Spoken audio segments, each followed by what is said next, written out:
खेलों में भ्रष्टाचार के मसले कहानियाँ अक्सर सामने आती हैं। और अगर हम क्रिकेट की बात करें तो आपके भी भ्रष्टाचार के कई केस चल रहे हैं। तो क्या आपने वाकई में भ्रष्टाचार किया है या सिर्फ आप मुकदमे ही दर्ज करा दिए गए? देखिए सर, जो आदमी काम करेगा, चाहे वो सरकार काम करे तो मुख्यमंत्री वालों लगते हैं। आदमी जो काम करेगा उसका टांग तो खींचेंगे। उत्तराखंड क्रिकेट सतोलियों से बचा रहे, क्या इसका कोई इंतजाम किया आपने? बिल्कुल सब कर रखा हम लोगों ने। पहले तो मैं अवेयरनेस तो इसको मीडिया में देता ही रहता हूँ कि बाकी जो हम लोग एंटी करप्शन मीट बुलाते हैं। उत्तराखंड प्रीमियर लीग कब से शुरू हो रही है और उसके लिए क्या क्या तैयारियां हो चुकी हैं? उत्तराखंड प्रीमियर लीग 10 या 12 सितंबर से स्टार्ट हो जाएगी।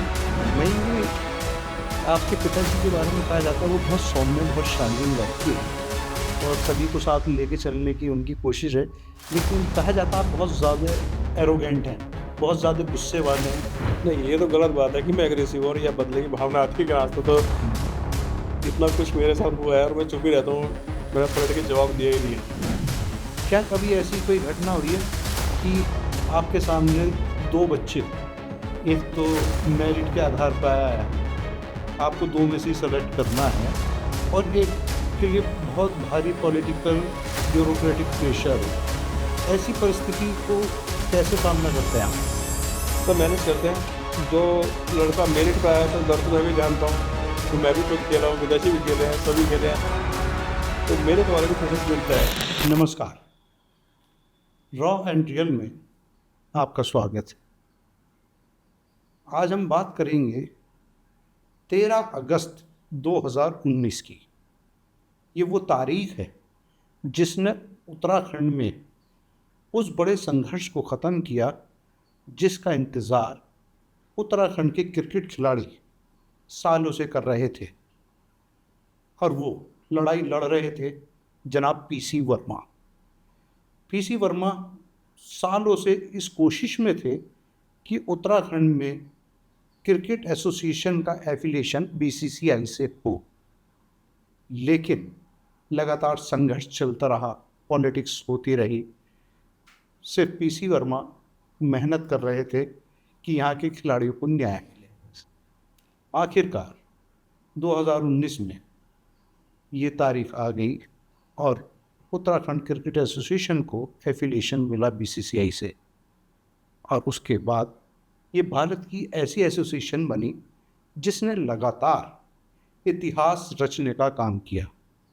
एक बड़ा इतिहास ये रचा गया कि पीसी वर्मा साहब के बेटे महिम वर्मा भारत में बहुत कम उम्र में बीसीसीआई के उपाध्यक्ष बने, क्योंकि वो क्रिकेट एसोसिएशन ऑफ उत्तराखंड के सेक्रेटरी थे और उनका नाम बीसीसीआई में गया और बहुत कम उम्र में बीसीसीआई के उपाध्यक्ष बन गए। बहुत लोगों को खुशी हुई, बहुत लोगों को जलन हुई कि आखिर एक ऐसा नौजवान बीसीसीआई को उपाध्यक्ष कैसे बन सकता है जो उत्तराखंड तकनीकी विश्वविद्यालय में जॉब कर रहा था। लेकिन किसी को ये नहीं मालूम था कि महिम वर्मा के पीछे जो कड़ी मेहनत थी वो इनके वालिद जनाब पीसी वर्मा की थी, जिन्होंने अपना पूरा जीवन क्रिकेट को निछावर कर दिया। और अब वक्त था क्रिकेट को परवाज़ देने का। इस वक्त उत्तराखंड क्रिकेट एसोसिएशन में लगभग 63 मेंबर हैं, जिसमें 13 ज़िले हैं और बाकी मेंबर इसकी कमेटी में हैं। इतनी छोटी कमेटी के बावजूद भी राजनीति बहुत होती है और महिम वर्मा आए दिन किसी न किसी साजिश का शिकार होते हैं। तरह तरह के आरोप लगते हैं। क्रिकेट में खिलाड़ियों के सिलेक्शन में पैसों के लेन देन का मामला आता है, कभी भ्रष्टाचार के कोई और मुद्दे आते हैं। तो हमने सोचा क्यों ना इस मामले पर महिम वर्मा को अपने स्टूडियो बुलाया जाए और उन्हीं से हम सीधी सपाट बात करते हैं। जो आज हमारे साथ महिम वर्मा हमारे स्टूडियो में मौजूद हैं। महिम जी, आपको बहुत बहुत स्वागत है। धन्यवाद। महिम जी, क्रिकेट एसोसिएशन ऑफ उत्तराखंड बनने के पीछे आपके वालिद का जो संघर्ष है, हम चाहते हैं उसके बारे में कुछ बताइए, क्योंकि वो संघर्ष किसी को पता नहीं। हाँ, क्रिकेट की बात किया तो पिताजी ने काफ़ी इसके पीछे अपना खुद झोंक रखा था, मैं बोलूँ। पहले तो खुद ही खेलते थे, कई साल तो खुद ही खेलते रहे। फिर क्योंकि वो सीधे एयरफोर्स जो राजकोट रोड पे उन पे जॉब थी, तो वहीं से उन्होंने एक टूर्नामेंट चालू किया सीडी एयरफोर्स गोल्ड कप के नाम से। सालों साल वो चलता रहा, उत्तराखंड राज्य बना, तो उसका नाम फिर उत्तराखंड गोल्ड कप किया गया। और ये एक बहुत फेमस टूर्नामेंट था कि इसमें हमारे इंटरनेशनल प्लेयर्स आते थे खेलने, और नेशनल प्लेयर तो बहुत सारे आते थे। और कई प्लेयर तो ऐसे हैं, बड़े नाम हैं, कि जो यहाँ पे गोल्ड कप खेल के गए और सीधा इंडिया टीम में सिलेक्ट होते थे। उनके लिए एक जो गोल्ड कप है प्लेयर्स के लिए एक आशीर्वाद का रूप में होता था कि वो खेलने आते थे कि उनको लिए हमारा सिलेक्शन होगा। और उसमें नाम बहुत बड़े थे, एम एस धोनी थे, वीरेंद्र सहवाग थे, तमाम ऐसे नाम थे, आर पी सिंह है, पीयूष चावला है, मैं नाम भी गिना नहीं सकता, कि बहुत सारे नाम थे जो इस प्रेस्टिजियस टूर्नामेंट को वो खेले और उसके बाद वो इंडिया में हो गया। तो फिर सब वो और सब जानते हैं, मैक्सिमम लोग जानते हैं कि वो लोग कौन प्लेयर से बड़े बड़े। तो वो क्योंकि पिताजी की मेहनत थी, वो क्योंकि एक तरफा ये चलता था, उन्होंने पीएफ निकाल के अपने सैलरी से वो भी तनख्वाह मिलती थी। घर तो किनारे था, लेकिन क्रिकेट उनके लिए पहला प्रायोरिटी थी।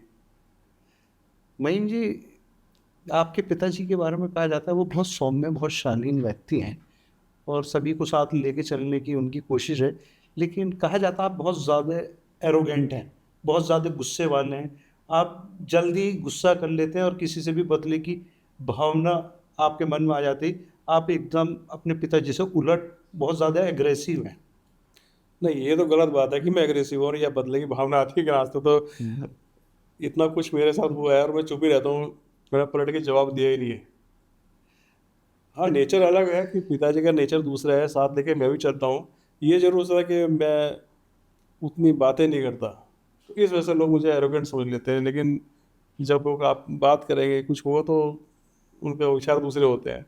अच्छा, एक चीज़ होगी, जब आप बीसीसीआई के उपाध्यक्ष बने तो क्या उत्तराखंड में कोई सोच सकता कि एक नौजवान, एक लड़का बीसीसीआई का उपाध्यक्ष होगा और उत्तराखंड का नाम बने? जब आप बीसीसीआई के उपाध्यक्ष के लिए नामित हुए तो उस वक्त आपकी सोच और सपना क्या था, ये बताइए। सोच सपना तो जब होता जब मैं होश में होता। मेरे को सोच था, मैंने खुद नहीं सोचा था।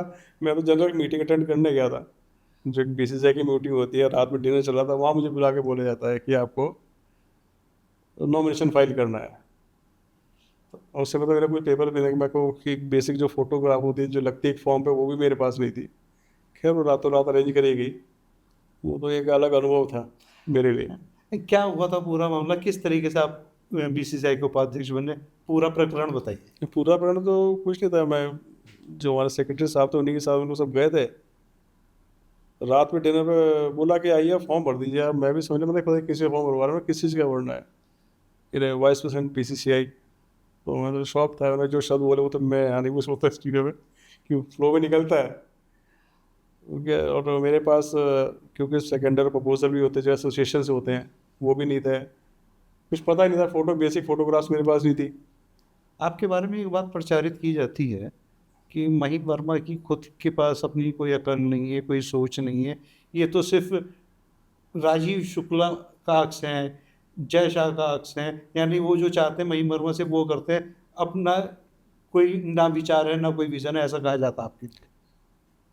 ठीक है, जो लोग ये बात कह रहे हैं तो एक बार वो उनको विस्तार से देखना चाहिए कि आपके स्टेट को एफिलिएशन मिले 6 साल हुए हैं, नया स्टेट।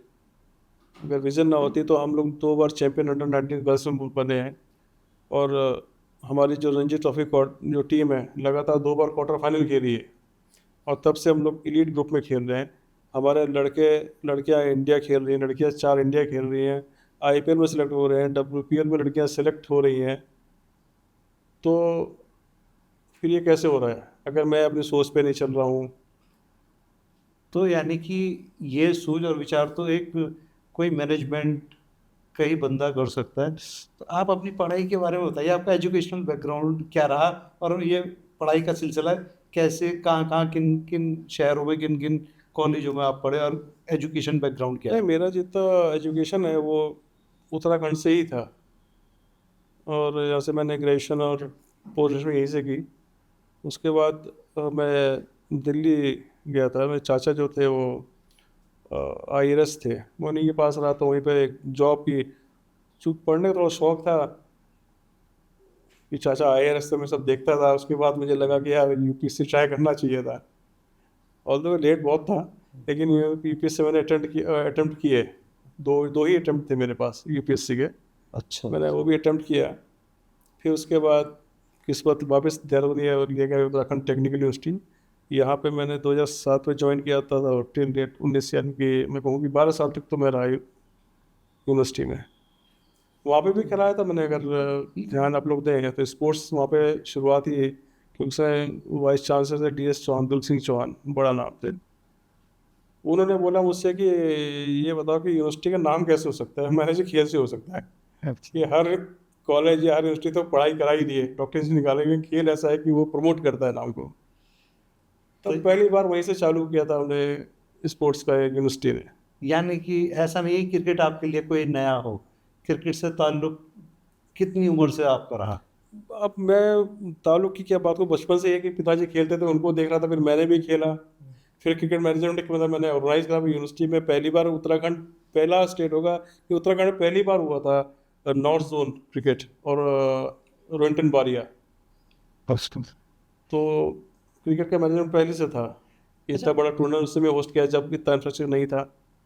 अच्छा, मैं जो ऐसा देखा जाता है, जो खेल संघ होते हैं, खेल संघों को पॉलिटिकल लोगों ने कब्जा किया हुआ है। जिस नेता का किसी खेल से कोई ताल्लुक नहीं, उन नेताओं ने एसोसिएशंस पे कब्जा किया हुआ है। मान लीजिए आपका तो बैकग्राउंड खेल से है, तो जो पॉलिटिकल लोग खेल संघों पे काबिज हैं, इसका खेलों पे क्या असर पड़ता है? अब ऐसा नहीं है कि हम उसको नेगेटिव को तो नहीं लेंगे, कि अगर आप देखें, चाहे वो UP में राजेश कुल्ला जी हो या महाराष्ट्र में शरद पवार जी हो, तो उनकी वजह से वो स्टेट प्रमोट भी बहुत किए हैं। कि जब से शुक्ला जी UP में बने, तब से आप देखिए UP के प्लेयर जो है वो इंटरनेशनल लेवल पे पहुंच गए, कि क्रिकेट में इम्प्रूवमेंट हुआ है। यानी कि पॉलिटिकल माइलेज मिलता है। हाँ, जो भी माइलेज के मिलता है, जो भी इनको एक्सपोजर होते हैं वो मिलते हैं, उसकी कहीं ना कहीं वो एक्सपीरियंस तो काम आते ही है ना। तो ऐसा नहीं है कि हम कि पॉलिटिकल लोग कब्जा करेगा तो कुछ नेगेटिव होगा। आज तक हुआ तो नहीं है, ये पॉजिटिव ही देखा है। अच्छा, खेलों में भ्रष्टाचार के मसले, कहानियाँ अक्सर सामने आती हैं, और अगर हम क्रिकेट की बात करें तो आप पे भी भ्रष्टाचार के कई केस चल रहे हैं। तो क्या आपने वाकई में भ्रष्टाचार किया है, या सिर्फ आप मुकदमे ही दर्ज करा दिए गए? देखिए सर, जो आदमी काम करेगा, चाहे वो सरकार काम करे तो मुख्यमंत्री पर आरोप लगते हैं। आदमी जो काम करेगा उसका टांग तो खींचेंगे खींचेंगे।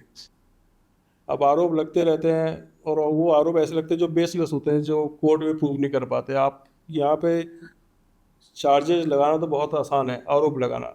अब हमारे आरोप लगा गए कि भाई 35-40 लाख के केले खा लिए। अगर इतने का ये कर दिया, केले खा लिए होंगे सब 35 लाख के, तो ऑडिट रिपोर्ट होगी ना, बिल होगा, GST पे क्या होगा, TDS कुछ तो पे क्या होगा ना, क्योंकि आपने कह दिया और हो गया। बच्चों को DA नहीं दिया, अगर बच्चों को DA नहीं देगा, हम तो सारा ऑनलाइन ट्रांजेक्शन करते हैं। आप बच्चों से पूछिए ना, बच्चों छोटे हमसे बैंक डिटेल ले लीजिए। तो आरोप लगाना तो सबसे आसान काम है, सीधे से आरोप लगाइए। तो बच्चों के जो डीए की क्या व्यवस्था है, और किस तरीके से इन बच्चों? DA का हमारा कैटेगराइज किया हुआ है कि जो सीनियर टीम खेलती है उनका अलग DA है, जूनियर का अलग है, और वो सीधा उनके अकाउंट में पे करते हैं हम लोग। कैश का हमारा नहीं है। तो जो भी DA है, जो प्रिस्क्राइब्ड है, वो कैटेगरीज वाइज है, तो वो उनके अकाउंट में जाता है। जो क्रिकेट एसोसिएशन ऑफ उत्तराखंड है, तो उसमें गिनती के तो लोग हैं जी, 50 तो आपके परमानेंट मेंबर हैं, 13 आपके ज़िलों के प्रतिनिधि आते हैं, 63।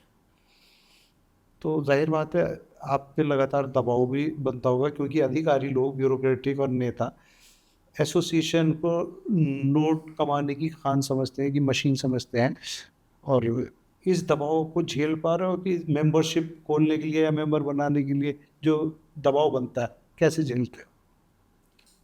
तो सब कहते हैं कि तो समय सिखा देता है। पहले शुरू शुरू में था कि मैं थोड़ा हो जाता, फ्रस्ट्रेट होता था, लेकिन नहीं, अब हैंडल करना सीख लिया दबाव को भी। जो सही है वो किया जाएगा, चाहे वो सिलेक्शन हो चाहे कुछ भी हो। जो प्रेशर है पड़ता है, जो कोई भी मैंने बोला ना, कुछ भी पड़ेगा प्रेशर, तो चाहे हम कहीं पड़ेगा, सीएम के ऊपर पड़ेगा और भी कोई एसोसिएशन उनके ऊपर पड़ेगा, पड़ता है प्रेशर, तो नेचुरल है कि पड़ेगा, उसको हैंडल करना चाहिए बस। तो अभी जो मसला चल रहा है वो ये है कि उत्तराखंड प्रीमियर लीग होने वाली है, तो उत्तराखंड प्रीमियर लीग के जो फंड्स हैं, उन फंड्स का इंतज़ाम आप कहाँ से करते हैं, कैसे होगा, और ये आयोजन कितना महंगा और कितना ग्लैमरस होने वाला है?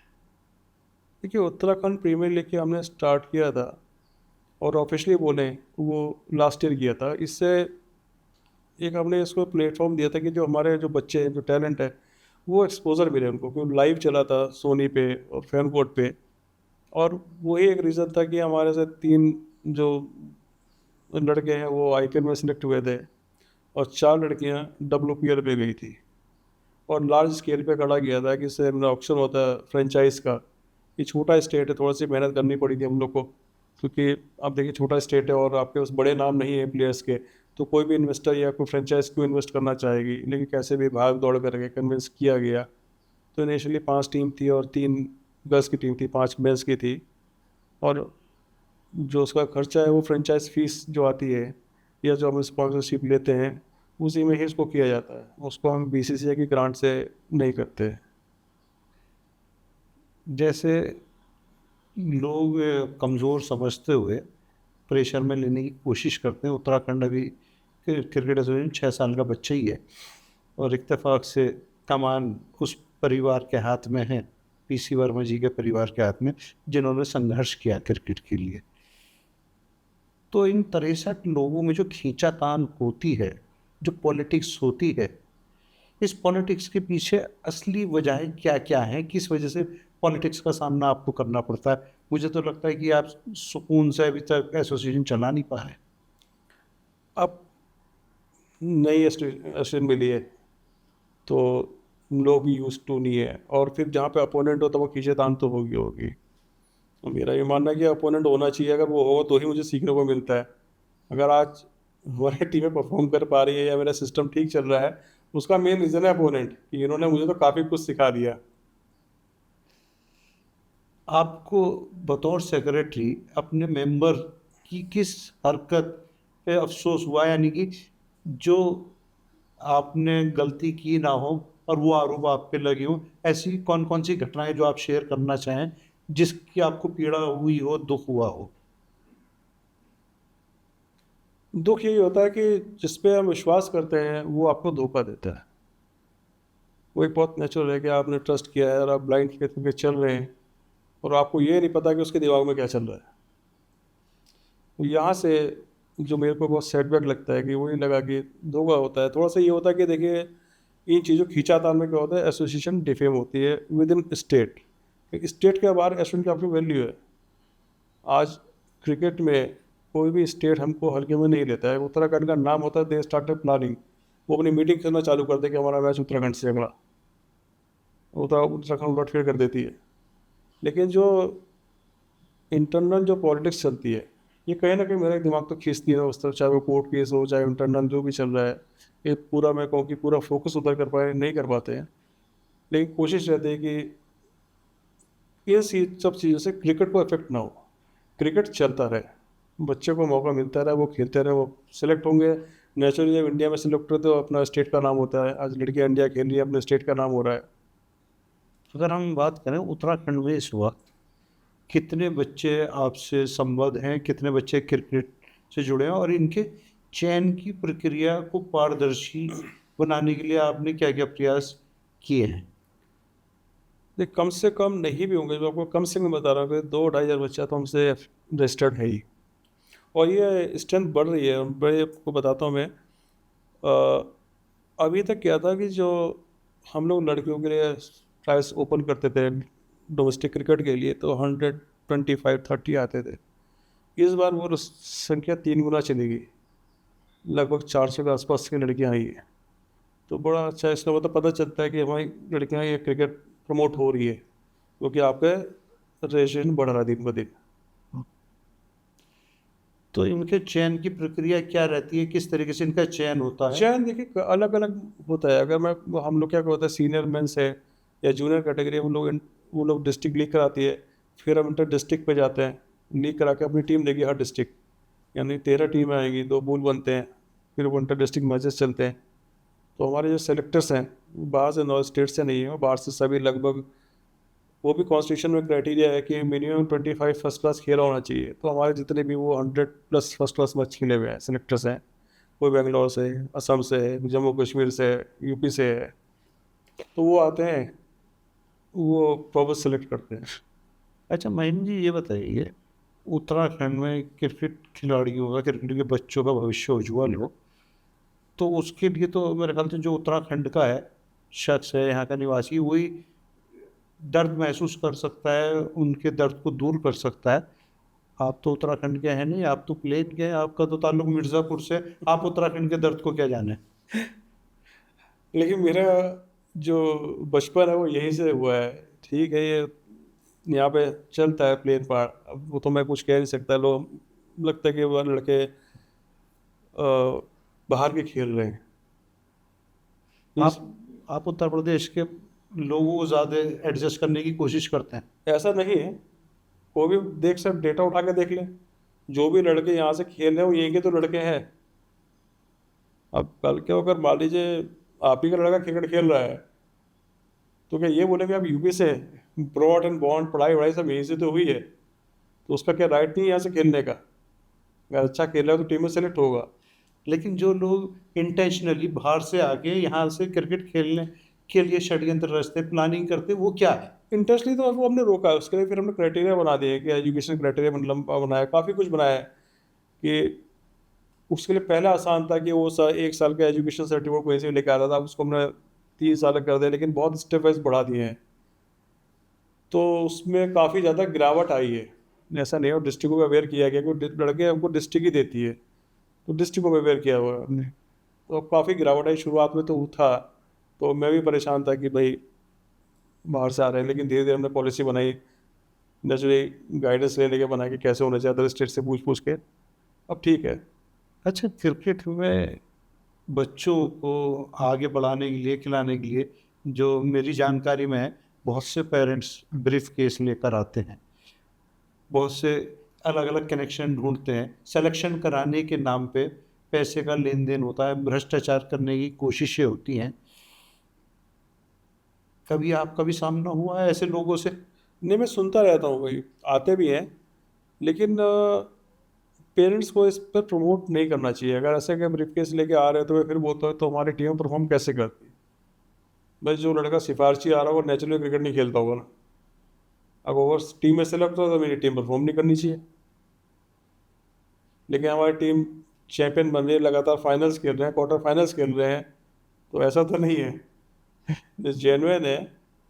पॉलिटिकल प्रेशर तो आता होगा।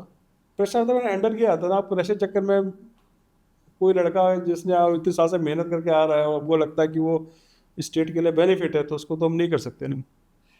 क्या कभी ऐसी कोई घटना हुई है कि आपके सामने दो बच्चे हों, एक तो मेरिट के आधार पर आया है, आपको दो में से सेलेक्ट करना है, और एक के लिए बहुत भारी पॉलिटिकल ब्यूरोक्रेटिक प्रेशर हो, ऐसी परिस्थिति को कैसे सामना करते हैं आप?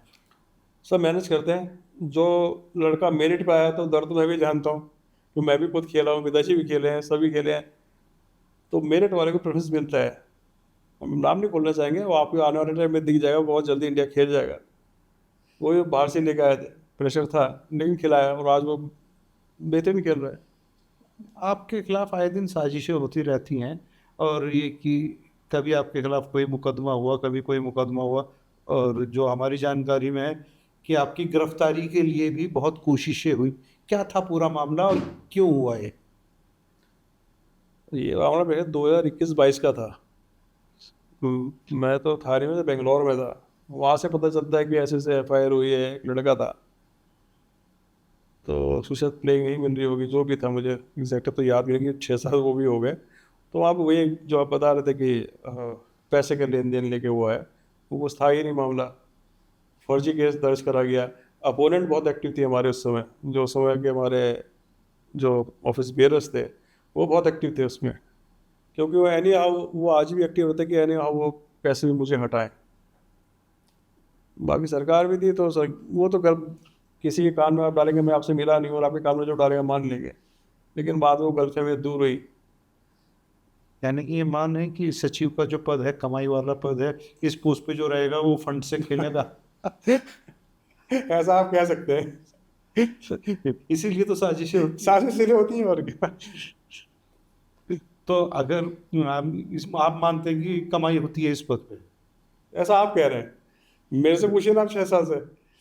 नहीं, साजिश करने के पीछे कुछ तो लॉजिक होगा ना कोई वजह तो। वो तो वही बताएंगे ना लॉजिक, जो साजिश कर रहे हैं, जो चाहते हैं कि इस पद पे आए, उसके बाद वो क्या करेंगे वो तो उनकी मेंटेलिटी है ना। आप मुझसे पूछो ना, आप कि 6 साल में मुझको तो शुगर बीपी गोलियां मिली है विरासत में। अच्छा, एक्चुअली आप मेंबरशिप क्यों नहीं खोल रहे हैं, मेंबर क्यों नहीं बढ़ा रहे, क्या वजह? मेंबरशिप में बढ़ाते दिया, हमारे कौन 50 था, मैं 50 कर दिया।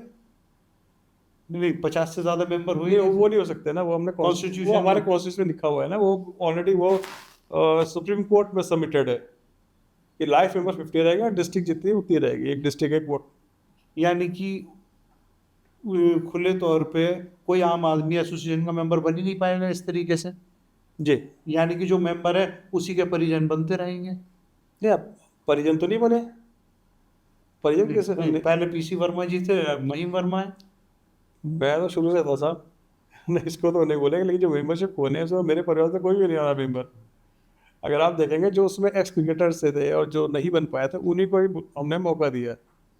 अच्छा, एक चीज़ बताइए, उत्तराखंड में जो अक्सर हमने देखा है कि पॉलिटिकल लोग बहुत हावी रहते हैं और किसी भी खेल एसोसिएशन पे अपना वर्चस्व बनाने के लिए साजिशें भी होती हैं, दबाव भी बनते हैं। तो आपको क्रिकेट को बचाए रखने के लिए जो कोशिशें हैं उनमें से एक बड़ी कोशिश बीसीसीआई का क्रिकेट स्टेडियम बनाना एक बहुत बड़ा कदम है। तो आखिर आपको बीसीसीआई से मदद क्यों मांगनी पड़ी, क्या क्या दिक्कतें थी जो आपको बीसीसीआई की शरण में जाना पड़ा, जय शाह की शरण में जाना पड़ा? अब देखिए यहाँ पे स्टेडियम तो है, ये उसके लिए मैंने बहुत कोशिश करी है, वो लीगलिटी में फंसा ऐसा पड़ा हुआ को नहीं मिल पा रहा है, और उससे थोड़ा सा हमको होस्ट करने में प्रॉब्लम आ रही थी कि हमारा जो टैलेंट है वो पूरी तरह नहीं आ पा रहा है। आज अगर आपका अपना स्टेडियम होगा तो आप उसके अंदर अपने एकेडमी है या प्लेयर्स की इंजरी है, पूरा सीज़न आप काम कर सकते हैं।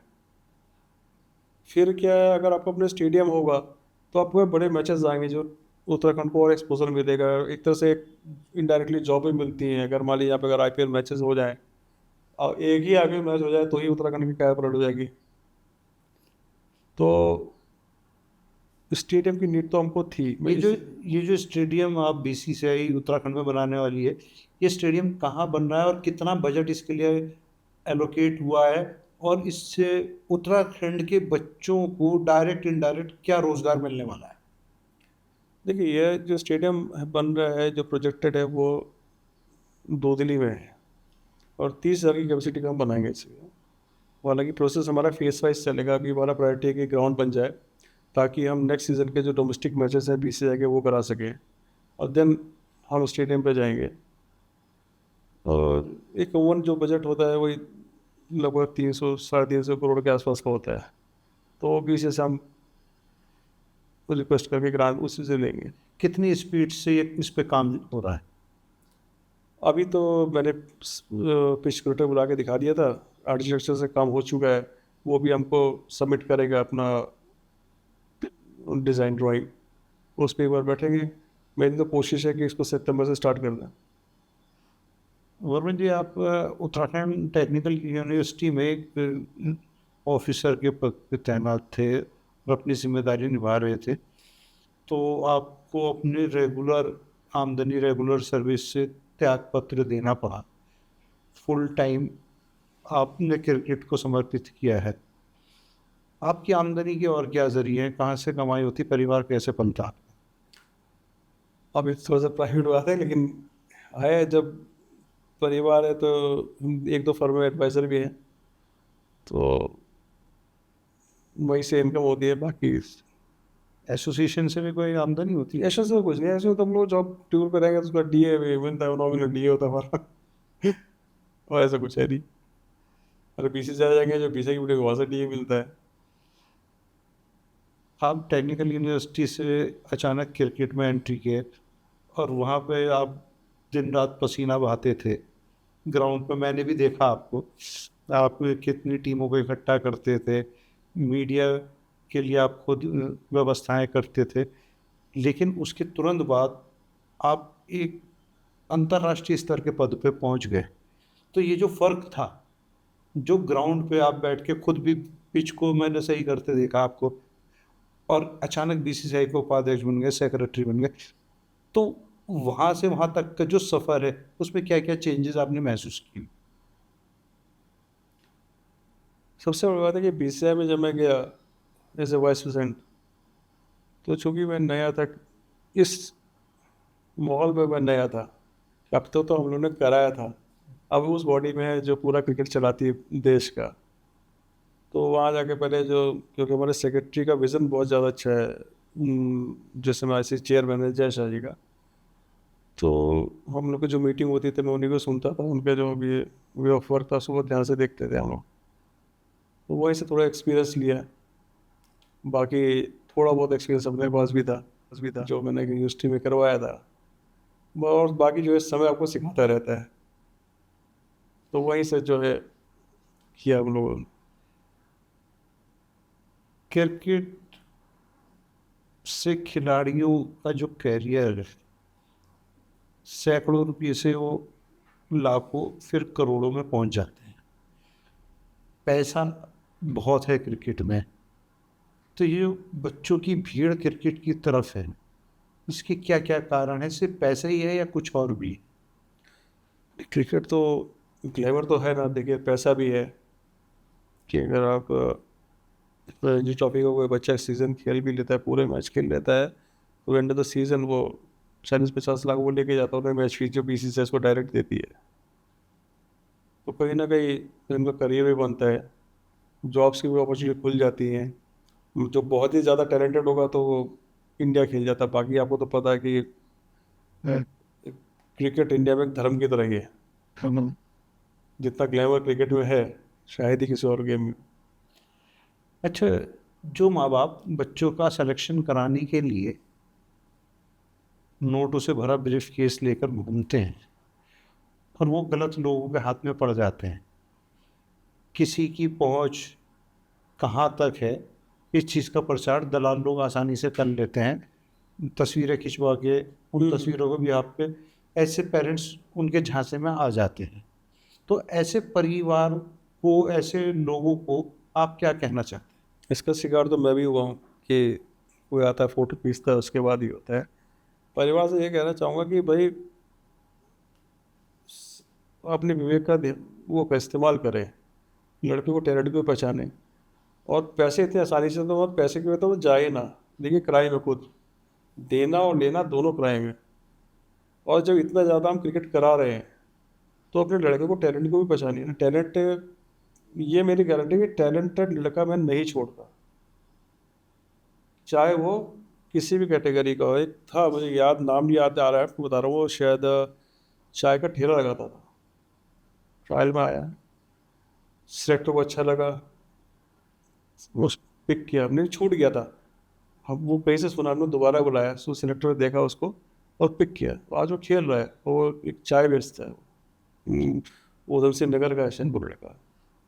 उत्तराखंड क्रिकेट सटोरियों से बचा रहे, क्या इसका कोई इंतज़ाम किया आपने? बिल्कुल सर, कर रखा आप लोगों ने।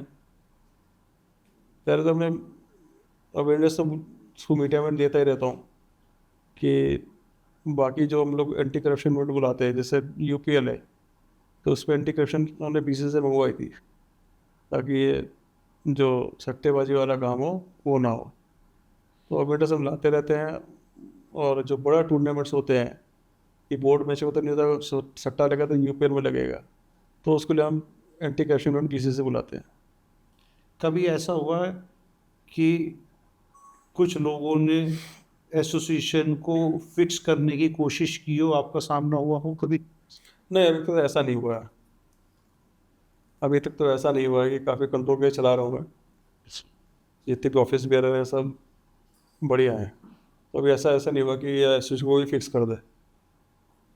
अगर हम अब बात करें उत्तराखंड क्रिकेट एसोसिएशन की और खुद सचिव महिम वर्मा की, आपकी उपलब्धि के तौर पे 2019 से लेकर अब तक हम क्या क्या उपलब्धियां मान सकते हैं कि आपकी ये उपलब्धियां रही हैं? मेरी उपलब्धियाँ नहीं सर, एसोसिएशन की उपलब्धियाँ बोलिए कि अकेला तो मैं अकेला कुछ नहीं होता, ऑफिस बेरर्स नहीं है, हमारे जितने मेंबर्स नहीं है।